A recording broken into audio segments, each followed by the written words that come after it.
혹시 이런 경험 없으세요? 와, 이거 진짜 대단한 고전 명작이라고 해서 큰맘 먹고 읽기 시작했는데 속으로 이걸 꼭 좋아해야만 하는 건가? 이런 생각 드신 적이요. 오늘은 바로 이 딜레마에 대한 아주 명쾌한 해답을 C.S. 루이스의 통찰에서 한번 찾아보려고 합니다. 아, 저요, 저.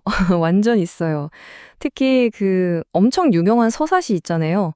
그거 한번 도전해 보겠다고 딱 펼쳤는데, 와, 정말 한 글자도 머리에 안 들어오는 거예요. 그냥 좌절감만 맛봤죠. 맞아요. 바로 그 기분이죠. 다들 막 멋진 문장, 가슴을 울리는 구절 이런 걸 기대하고 책을 펴는데 눈앞에 펼쳐진 건 그냥 거대한 글자의 벽이잖아요. 그러다 보면 어느새 책을 조용히 덮고 있는 자신을 발견하게 되죠. 이게 사실 우리 모두의 경험일 거예요. 아니, 그럼 그게 제 잘못인 건가요? 제가 그냥 고전을 이해할 머리가 안 되는 걸까요? 자, 바로 이 지점에서 C.S. 루이스가 등장합니다. 루이스는 이렇게 말해요. 전혀요. 그건 당신 잘못이 아닙니다. 문제는 우리가 이 작품들을 처음부터 완전히 잘못된 사용 설명서를 가지고 읽으려고 하기 때문이에요. 자, 이 부분을 좀 더 깊게 들어가 볼게요. 루이스가 보기에 우리가 저지르는 첫 번째 실수는 바로 이거예요. 서사시 같은 아주 거대한 작품은 그 스케일이 주는 웅장함, 압도적인 분위기를 느끼라고 만들어진 건데 우리는 자꾸 그 안에서 짧은 시 한 편에서나 찾을 법한 아기자기하고 섬세한 질감을 찾으려고 한다는 거죠. 그럼 올바른 방법은 대체 뭐죠? 우리가 뭘 어떻게 해야 하는 건데요? 네, 바로 그 질문이 루이스가 제시하는 첫 번째, 그리고 가장 중요한 규칙으로 우리를 안내합니다. 비유가 정말 기가 막히죠. 루이스의 핵심 주장은 이거예요. 우리가 어떤 물건을 평가하려면 그게 코르크 따개든 거대한 대성당이든 일단 그게 무엇인지, 애초에 어떤 목적으로 만들어진 물건인지부터 알아야 한다는 겁니다. 아하, 이제 딱 감이 오네요.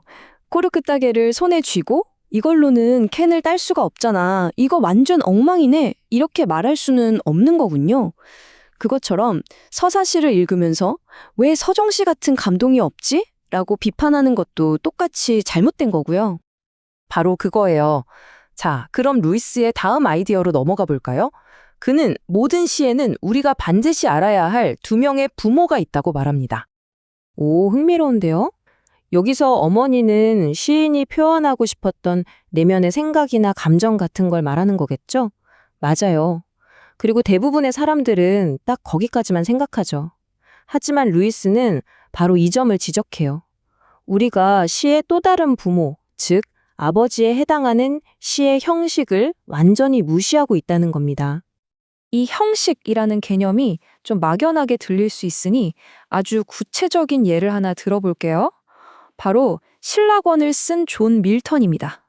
놀랍게도 그는 완전히 백제 상태에서 창작을 시작한 게 아니었어요. 이미 존재하던 시의 종류들, 말하자면 일종의 메뉴판을 보고 그중에서 하나를 선택한 거죠. 와, 잠깐만요. 이거 진짜 의외인데요?